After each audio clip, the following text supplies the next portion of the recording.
Yo, what is Google trying to tell us? I saw a video do this, I did not believe it, so I did it myself, and it's true. I had a really strong feeling we would not see past 2030. Let me show you why. Okay, going through the dates, one at a time. First, 2024. And it's just normal stuff, right? 2024, okay. Wait till you see what 2025 is. You can't make this stuff up. What is this? What is this? That, like, what's going on? Did you see the gas mask in the first one? What is this?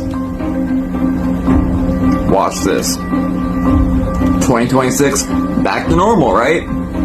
But wait until you see 2027.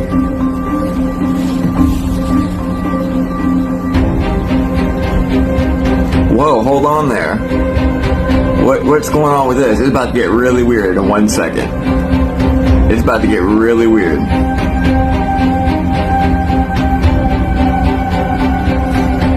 Weird, huh? But just wait. 2028 is the craziest one. Almost. 2028. 2028 the end? 2028 Finn? 2028 the rapture? 2028, what is this? You guys, are you serious? All over the freaking place. Why? Watch 2029. The very end, supposedly, by Google. Meteors hitting the Earth. Like the very, very end. And the funniest part is 2030. Watch how we go from like the rapture in the end and asteroids into like just this futuristic new world. All of a sudden, we're in a new world. Look at this beside me. Look at that. So all of a sudden, we just transform into a new life. You guys want to hear something terrifying? The prophecy of the popes. Oh boy. This book in the Vatican archives predicted every single pope from 1143 all the way to our current pope. But the scary thing is, after Pope Francis, the last one, it just says Judgment Day. Oh gosh. It literally ends after Pope Francis? Yes. The creepiest thing, inside St. Paul's Basilica, bordering the whole inner sanctuary, is a picture of every single pope. But what's weird is that there's only a certain amount of markers where you can put a picture. There's one left after Pope Francis. They have always said once that last slot is filled, it will be the end of the world. What he predicted, the time it took to go from the first pope that he wrote about to the halfway mark was 422 years. And he's saying from the middle one to the end, another 422 years will be the end of the world. If you do 422 in the middle pope, which was 1585, that year is 2027. Dang! It's even weirder. Pope John the 23rd, he said that the end of the world would happen 2,000 years plus Christ's life. So that adds up to 2027 as well. Hey guys, welcome back. My name's Katie and this is Dark Side of the Truth.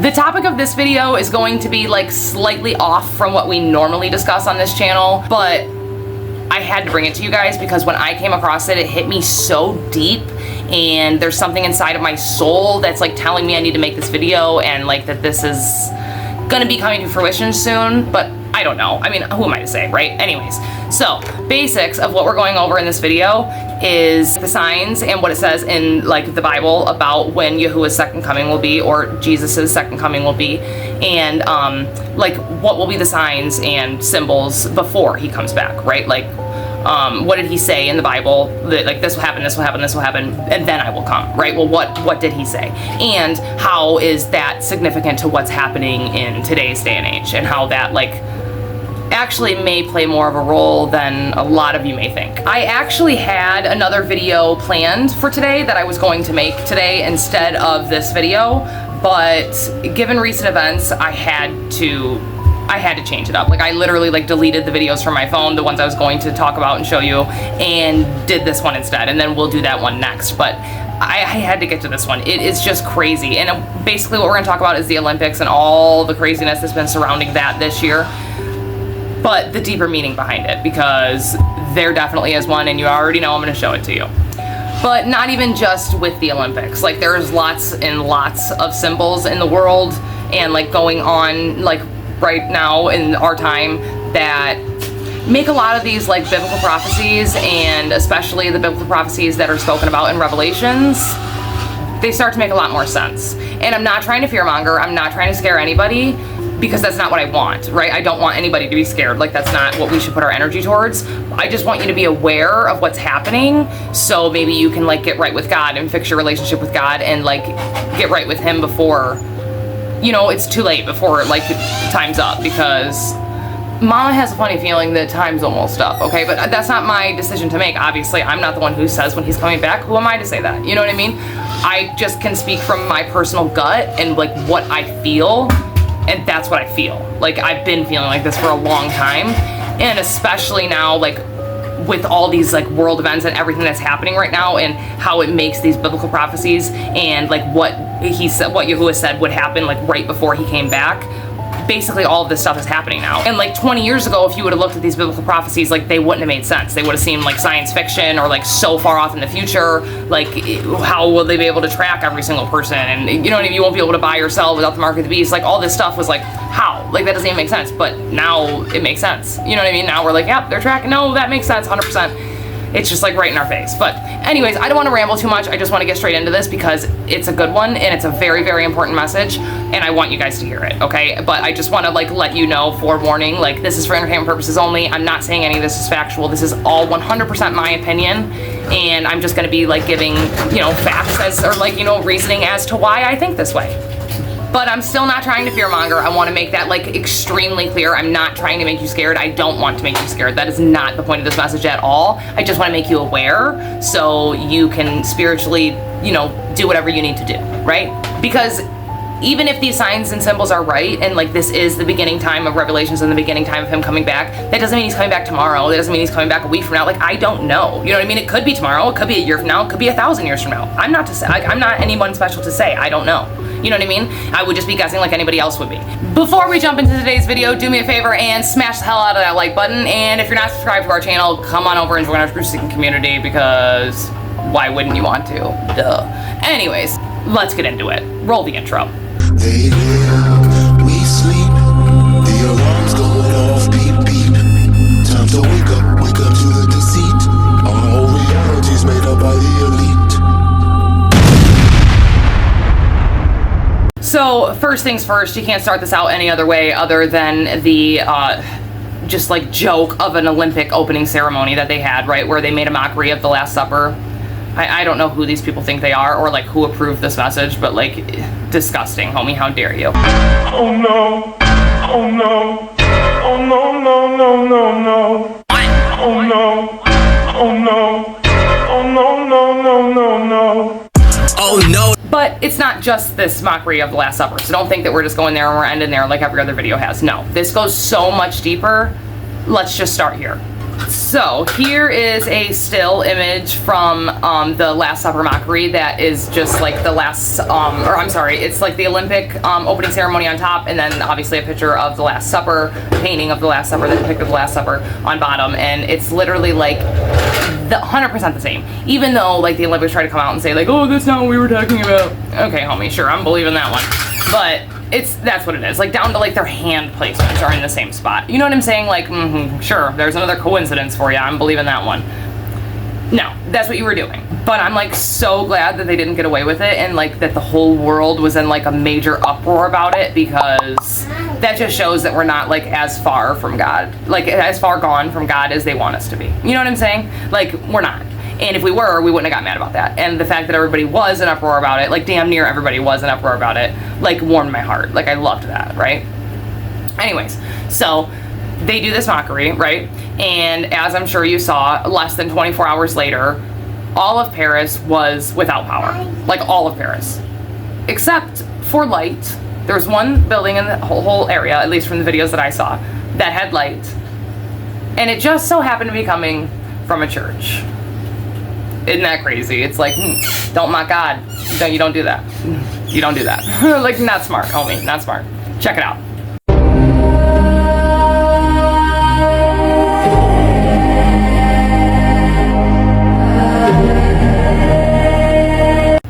Pretty mind-blowing, right? I know. It's like, don't mock God, dude. Like, you just don't do it. Hello? Crazy. It's crazy. It's like, that was 100% a symbol. I don't know. But then they were coming out online, and by they, I mean like the governments of the world, coming out online saying that they caught the power in Paris to save on like energy, or to like save electricity, or whatever the hell that BS excuse was for the day, you know. But That's not it. Like, come on, I don't know. Or maybe it was, and they wanted us to think it was God because they want us to think it's end times. I don't know. Let me know what you guys think. So there's more exposed about like this revelations and all this stuff that we're getting to at the Olympics that I'm going to get to, but I want to talk about one more thing that happened at that Last Supper table that not so many people noticed. And honest to God, I don't even understand why they would think this is appropriate. Well, I mean, we do. Obviously, I do get it because, like, who are we talking about? Come on now. Like, we know how they operate, like, obviously. But this is just sick. Anyways, check this out. I'm going to walk you through it so you see exactly what I'm talking about. But check this out. Watch. So, here's a video of the Last Supper that we were just talking about, right? Okay? And you see everybody going through, like, they're going through the people, whatever, okay? Not to mention that guy in blue on the table only has like a teeny tiny sock covering his downstairs manhood area, which is so inappropriate. Mind you, like, this is an Olympic opening ceremony where like families around the world are going to be watching, but sure, that's cool. But that's not really who I'm talking about. So I want you to focus on the people behind, like standing behind the table. The guy in the black jacket, open jacket, and then he has like a sparkly Speedo on, right? See him? I'll circle him, okay? Also, there's a child at this table. Let me point her out right there. See, I'm gonna circle her. See her? Okay, sorry, don't mind my squeaky chair. But anyways, there's a child at this table, okay? She looks to me, personally, I have 3 children. She looks to me maybe anywhere from 9 to 11. I wouldn't say any older than 11, but any younger than 9. Right around there, 9 to 11. Probably about 10 is what I would guess, 9 or 10. But anyways, a child, okay? Standing right next to this guy. Right next to him. So tell me why he is standing there in a Speedo, which I personally think is like a little inappropriate already to be standing next to a child, because like you're a full grown man, like why you need to be in a Speedo? And like if that's what you want to wear, like cool boo, do you, but like maybe have her scoot down a little bit because it's not that good of a look. You know what I mean? Okay. But it's not just like me being prude mama over here, like in this, that's not it. No. Watch the Speedo. What's that hanging out next to it? It's gonna be blurry because I can't show you a clear image because, you know, YouTube guidelines and all that, but yeah, his package, his, you know, his twin beans hanging out in the sack together. They're hanging out of the side of a Speedo. Okay? Like, that's not an accident. That's not like, oh, I put my Speedo on and my boy is just acting like tucked out to the side. No, Holmes, you pulled them out to the side. You did that on purpose, and there's a child standing next to you. Let that sink in. Yeah, you can get on the sex offenders list for using the bathroom in public, urinating in public. You can get put on the sex offenders list. But this man is allowed to expose himself in front of a 9 to 11-year-old child on public, like live TV, broadcasted out to the world where hundreds of thousands of families are going to be watching, and he's just allowed to have his boys hanging out of the side of a Speedo? Oh, that's cool. No big deal. No charges, no nothing. Nope, that's fine. We're good over here. I can't. Like, I literally cannot. I can't. All right, so now let's move on. If you guys haven't already seen a video of all the like revelation symbolism and symbolic like imagery that was shown at the Olympic opening ceremony, please allow me to like dip your toes into this, you know, rabbit hole, if you will, because it's a good one, but it's a deep one, and it's a kind of creepy one, but my gut is pulling me here. I don't know why, I don't know what it is, and I'm not trying to fearmonger, but something in my soul is telling me, like, we need to listen up, and we need to just, like, kind of keep this in the back of our mind. You know what I mean? And, like, maybe get your relationship with God, right? First and foremost, get tight with Him. You know what I mean? Not just have it be, like, a convenient relationship, like, He should be a friend to you, you should know Him, He should know you. Because I think that is something that is very important. I really, really do. Like, I couldn't give you guys any better advice other than to, like, get right with Yahuwah, get right with Yahweh, get right with the Lord, get right with Him. For real. Like, for real. But allow me to show you the symbolism throughout this ceremony, right? Because, like, they have everything. Like, literally everything that Revelation's talking about the white horse riding in with death being the rider and all of the nations of the world following behind him and all of it is twisted, guys. It's twisted, and it's like they're trying to fulfill this biblical prophecy. It's like they want it to usher in. Or maybe they can't stop it. Maybe they have no control over it. I don't know. But I think maybe this is why they're building their bunkers, if you ask me. Because, like, what's the other explanation? Okay, well, they're gonna mess with, like, HAARP and make crazy storms and stuff come our way and just make it like not safe to live up here, right? Okay, that's a good theory, and they need bunkers to like help them survive it. Cool, that makes sense. I got that. The only other theory I've heard is like, oh, they know that we are waking up and like they don't want to be anywhere near us when that happens, so they're trying to like get the hell out of Dodge and get underground to these bunkers, basically. Which I would like to think that's the case and they're that scared of us, but I don't think they are, because if they were, they wouldn't have been doing half the shit that they've been doing their whole lives. I mean, I don't know, but I just don't think they were that scared of us. I mean, they should be, but I don't think they are. So what if they're trying to hide from the Lord? What if they're trying to hide from the second coming? And like they're that scared, so they're like, no, like let's go like under like this steel, like 30 feet underground behind like steel concrete doors. Like we'll have like a spa, pool, a mall, like everything you need. It's like a 5-star resort in those motherfuckers. If you guys have ever seen any of those bunker videos, like they're nice. You know what I mean? What if that's why they're building these bunkers? Because they're scared, right? And they know he's coming, and they know they're gonna have to answer for what they did, and they don't want to, so they're trying to hide. But my personal opinion, that steel ain't gonna help you. Boo. Good luck. Good luck. But anyways, let's check out these symbolisms at the Olympic like opening ceremony. Let's just check it out. If you don't think symbolism is real, look at what just took place during the opening ceremonies for the Olympics. Here we saw a hidden cloaked figure riding on a horse. Behind him, what would seem totally abnormal is a pair of wings. What do we know about Lucifer and his fall? Well, he was a fallen angel, and 1/3 of the angels rebelled and fell with him. Revelation 6 mentions the 4 horsemen of the apocalypse. One references to a white horse as well as a pale horse. So I looked, and behold, a pale horse, and the name of him who sat on it was Death, and Hades followed with him. In Revelation 6, we're told of the beast that rides the white horse.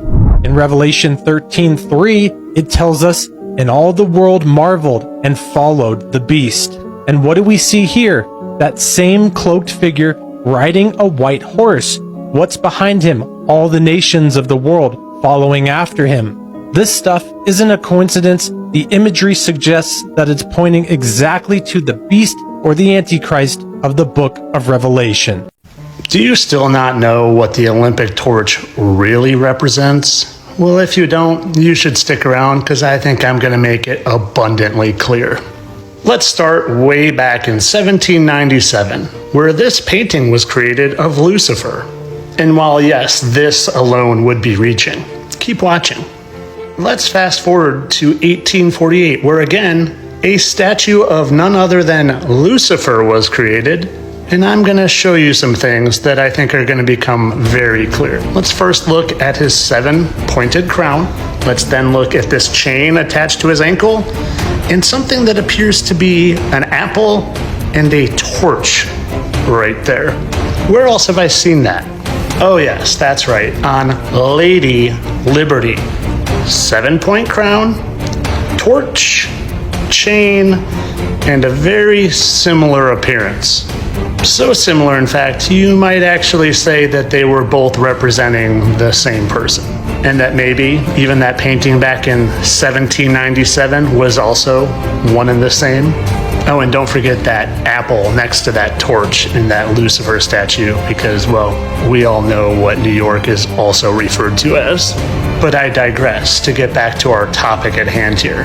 If we see this torch being held in this fashion, the same fashion as this, in the same fashion of this, another representation, a visual painting of Lucifer, then you're really gonna sit there and try to tell me that all this torch bearing isn't representative of something very, very specific, and that the people paying tribute to that torch aren't also mocking a certain supper.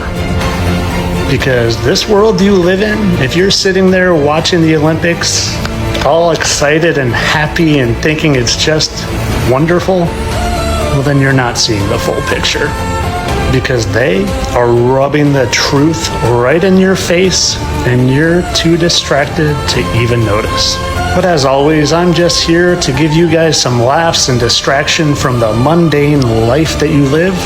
This is all for entertainment. I'm a satire account. I know these guys are all different people. Well, these guys are the same, but this is Lady Liberty. She represents freedom that we all have. Entertainment only. Yeah, I don't know. I don't know what to think about this because I think it's like mind-blowing. I mean, like I said, my gut feeling is there's something here and we need to pay attention, but like, that's just me. I don't know. I would love to know how this is hitting you and what you're thinking about this, because some's telling me that you need to get right with the Lord. Not just you, but all of us. Like, we all do. Like, we need to be like tight, like tighter than we've ever been. Like, he needs to be first and foremost, because my personal opinion, I think we're running out of time, and like quick. But that's just me, like I said. And how quick, I don't know. Maybe that could be we have 300 years left. Maybe we have 400 years left. Maybe we have 2 days left. Who knows? I don't know. But all I'm saying is these biblical prophecies and these things that, you know, Yahuwah said or Jesus said would happen before he returned, they're starting to make more sense, and they're starting to happen. First of all, what is Revelation?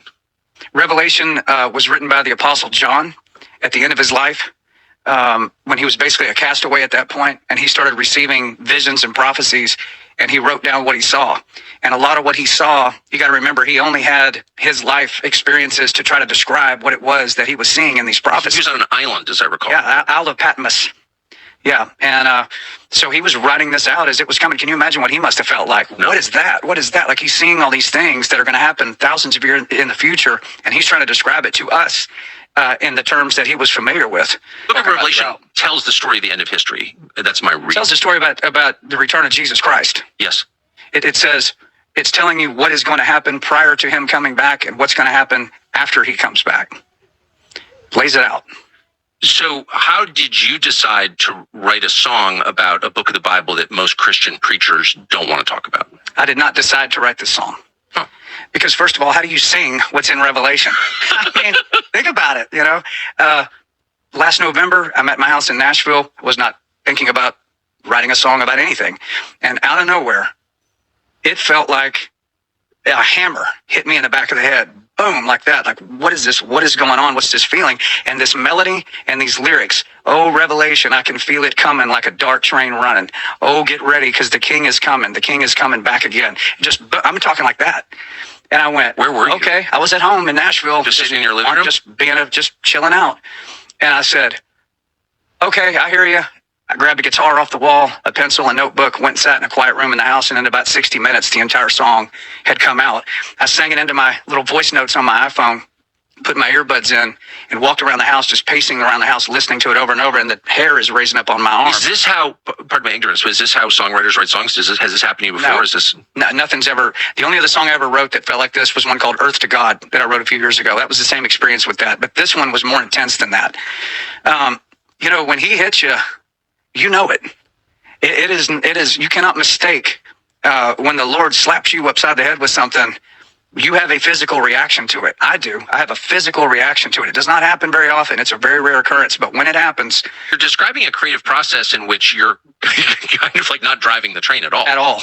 No, because I didn't come up with the song. I did not lay out some marketing strategy for the song. I was given instructions as to what to do with it. Again, I don't know anything about this world, but when you told me that, I didn't even think about, would anyone download that song? And then as of this morning, it's one of the top downloads in the country.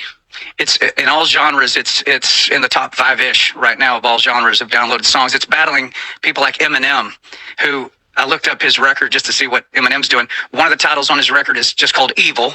One is called Lucifer, and one is called Antichrist. How crazy is that? And so I see Eminem and Revelation. Of course, he's got the entire machine behind him. I don't have anybody. I don't have any physical machine behind me. But the entrance of the song says, dancing in the flames, the people cursed his name, talking about Jesus, and bowed at the altar of the father of lies. But there's a number to their days and all their evil ways. The Lord's going to turn away from all their cries, meaning at the end. And what that's talking about is when you watch the Super Bowl halftime show, or you watch the Grammy Awards, or you watch some of these big concerts and music videos where they are putting satanic symbolism right in your face. They are practicing witchcraft on the stage right in front of you. You're watching a football game or an award show and with your kids, and now whammo, straight evil coming straight at you. We've all seen this now. Somebody has to counter that. You know, these guys have all these massive budgets, the entertainment value, the ability to produce those things at such a high level, it's impossible to look away from it. You know, it's like boom, pow, huge, special effects, all this stuff, and everybody's just mesmerized, and it's going right into them. So on Revelation... Wait, can I just ask you to pause? Yeah, go ahead. I've read that this happens. Yeah. Why? Why are they pushing Satan worship on television? Because they're doing the work of their father. Just like I am. Wow. And there's kind of no denying. I mean, they're not getting richer by pushing satanic symbols. Sure they are. Yeah. Yeah, because the industry, the way those movie industries, music industries, all of that. Now, not everybody in those industries obviously is, some kind of a Satan worshiper or something, but there's a lot of that in there. There's a lot of that in there, and they've spent decades programming us from a young age to think those things are fine and normal, and they get rewarded for that. People that really serve the Father of lies, they get rewarded by Him when they proclaim His word and do what He tells them to do. And so Revelation is the other side of that. That's why I went to such extremes with this video, because I wanted it to compete visually with what people are used to seeing. I didn't want it to be like some one-dimensional looking thing. I wanted it to be up to the level to what people are used to seeing. If we're going to combat, if we're going to present both sides, play at a high level, bring it at a high level. And that's why we went so far with it. It's so interesting to see the way you're framing this. So you're framing it very differently. It's not just that the media and entertainment businesses are liberal or in the pocket of the Democratic Party. You're saying that they're pushing a theology on the country. 100%. No doubt about it. The devil, he's scared to death of Jesus Christ. I mean, it says in the scripture, resist the devil and he will flee from you. Flee, like wet his pants and run out the door if you deny him. If you go, no. Of course, with Jesus in you, you go, get out of here. And he will. He'll take off running. And so you're not supposed to have fear of him. The only one you're supposed to fear if you're a Christian is not the ones who can kill your body. It says, don't fear the ones who can kill your body. Fear the one who can kill your body and kill your soul, meaning the Creator, the boss, Jesus Christ, the Trinity. And so I look at this situation as, man, if he's going to hit me with this song, and trust me, it makes me nervous. I'm a little nervous right now, just sitting here talking about it. But if he's going to task me with that, someday when I go see him, I'm going to have to answer for a lot of things I didn't do right. But I hope this is one where he goes, but you did a good job on that one because I gave you the song, I told you what to do with it, and you did it. You put it out there. So when you say these things, you're not saying them as someone who's guessing. I mean, you've been in the entertainment business your whole life, over 30 years, since you were a kid, I think. 19. Yep. 19. So, I mean, you know how it works. Again, this is not something you read, it's something you've seen. When did it become clear to you that this was a theology, that these people were working knowingly or not on behalf of evil, actual evil? Like, when did that dawn on you? Well, they got so arrogant with it, it seems like in maybe the last less than 10 years. I don't know what happened on their side. I guess they got the green light to go all the way in. And that's when you started seeing, for instance, Grammy Award performances where people are literally coming out wearing satanic symbols. They are carrying out, I guess they were mock seances, but I mean, it looked pretty real to me. And all of this stuff started happening. Even some of your biggest artists in the world, during their live concerts in full of giant stadiums, full of people, are doing these things out on the stage. In between their hit songs, they'll come out as just part of the production of the show. It's art. It's just art. I mean, go look at, there's a rapper named Lil Nas out there. And trust me, everybody watching, you won't know, but everybody watching this, most people will know what I'm talking about. When you see him giving a lap dance to the devil in his video. Straight up. And they are not ashamed about it. You look at Eminem's new record where the titles are Lucifer, Antichrist, Evil. This is out right now. So I don't know what happened on their side to go pedal to the metal with it, but they absolutely did. So on the other side of that, what are we supposed to do in response to that? Just yell at it, scream at it, be disgusted by it? You can do all those things. Well, the first thing you're doing is naming it. You're naming it, which I think is so interesting. You're calling it what it is. You're not falling for the lie, which is this is just art. Right. It's more than that. I mean, maybe it's art. We can debate that, but it's certainly more than that. This is a theology. You're pushing a religion on me. Yeah. And it's a religion of darkness and lies.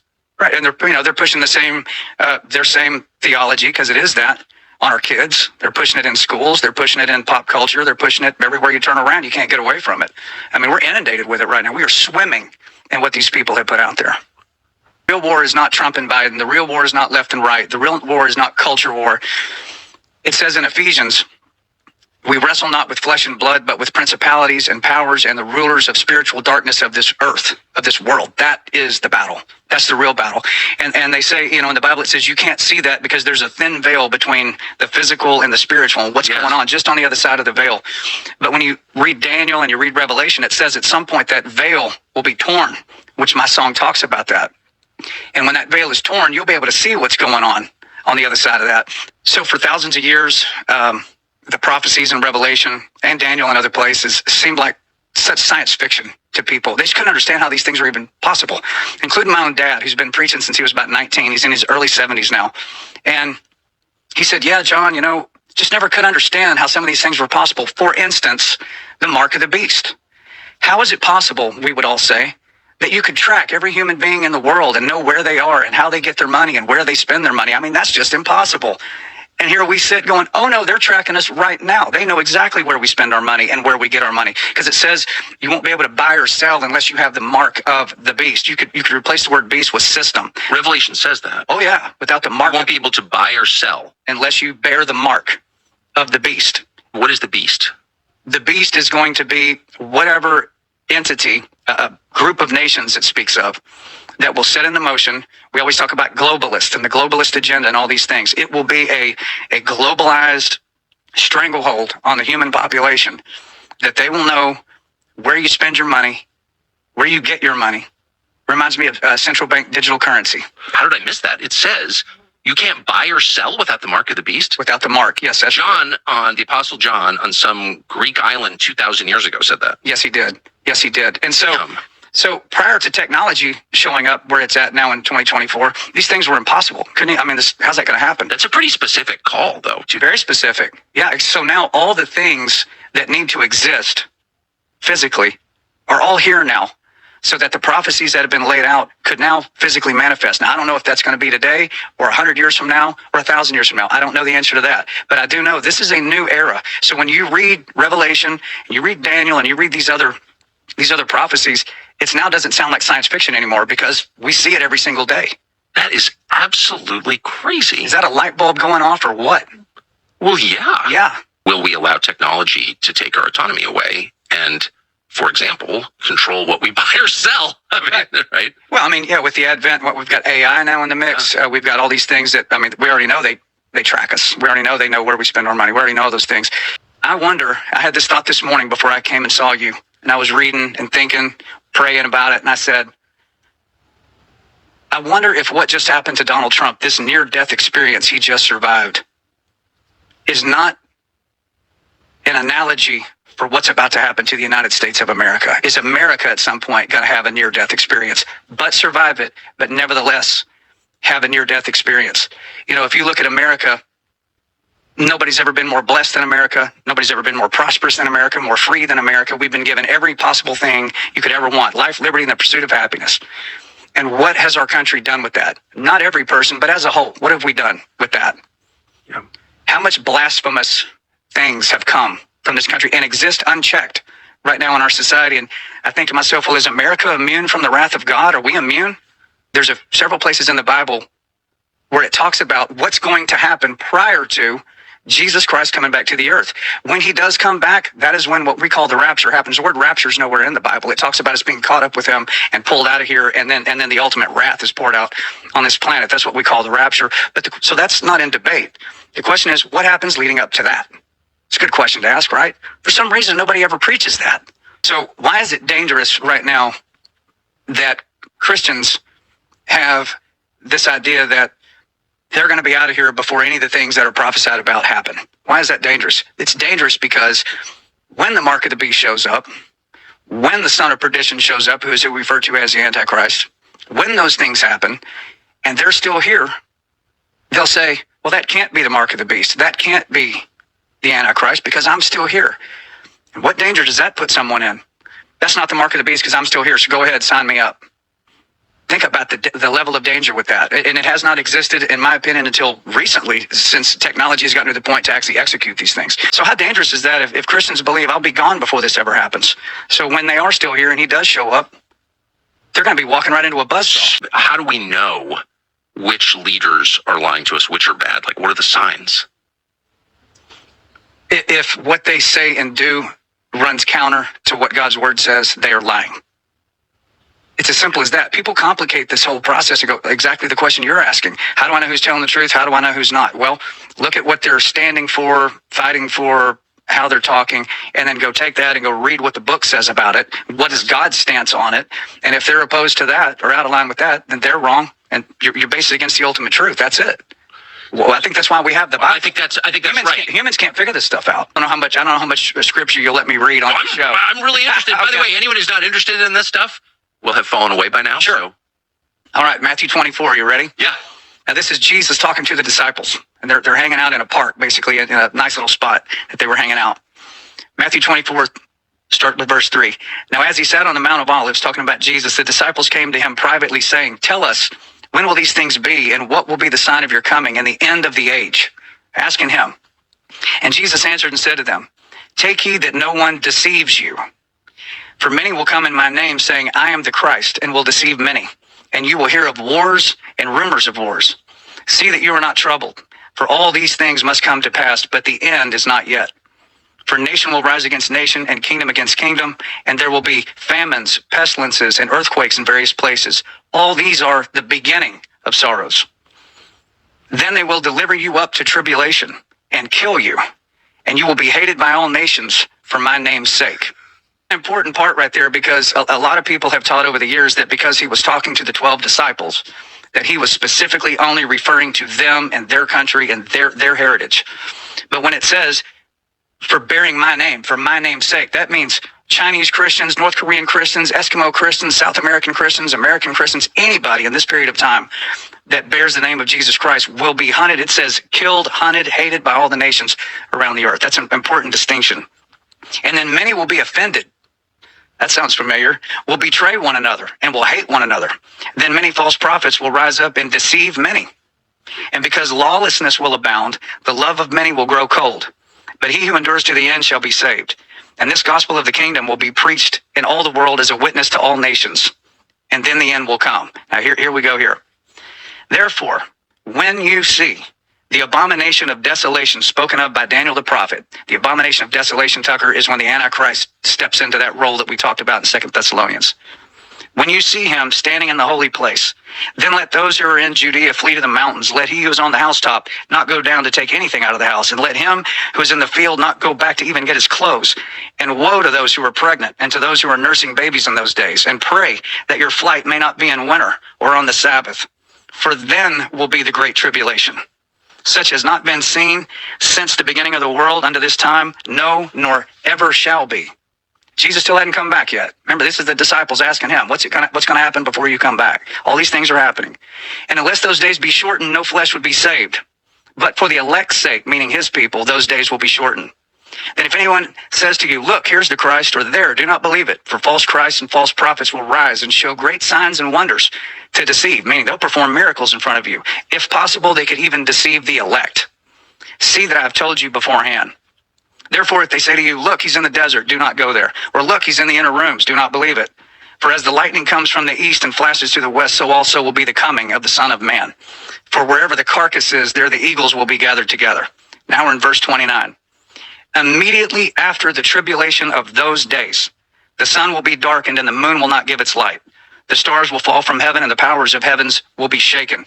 Then, verse 30, then the sign of the Son of Man will appear in heaven. And then all the tribes of the earth will mourn, and they will see the Son of Man coming on the clouds of heaven with power and great glory. And then he will send his angels with a great cloud and a trumpet. And they will gather together his elect from the four winds, from one end of heaven to the other. Matthew 24, when the disciples asked him, "What's going to be happening before you come back, boss?"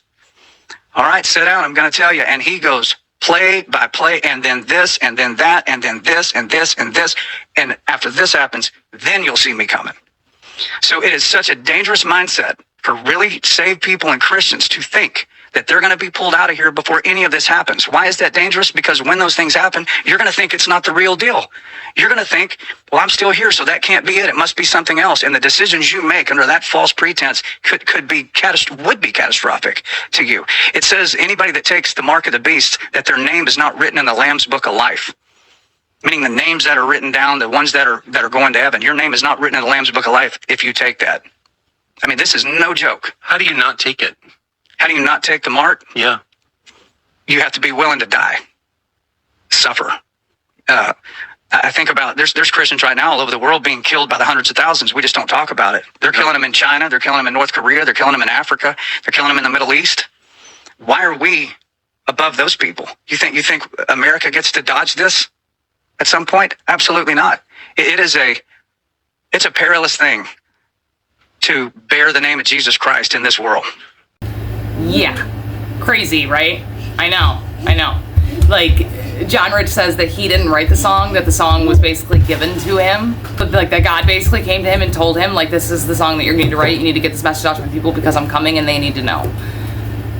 I just think it's so crazy. It's such a powerful message, and I feel like it's so true. I don't know. I just had to share it with you guys. Like, I had to. Like, I don't know. It was something inside. It was like an overwhelming feeling that I had to post this video. Like, I deleted the other one I was working on to do this one because this had to be first and foremost. I don't know why. I can't explain it other than my gut's telling me that this is real and that it's coming and that we need to be prepared and we need to get right with the Lord. Like, that's the main thing, is you need to get right with him. Like, he needs to be first and foremost, period.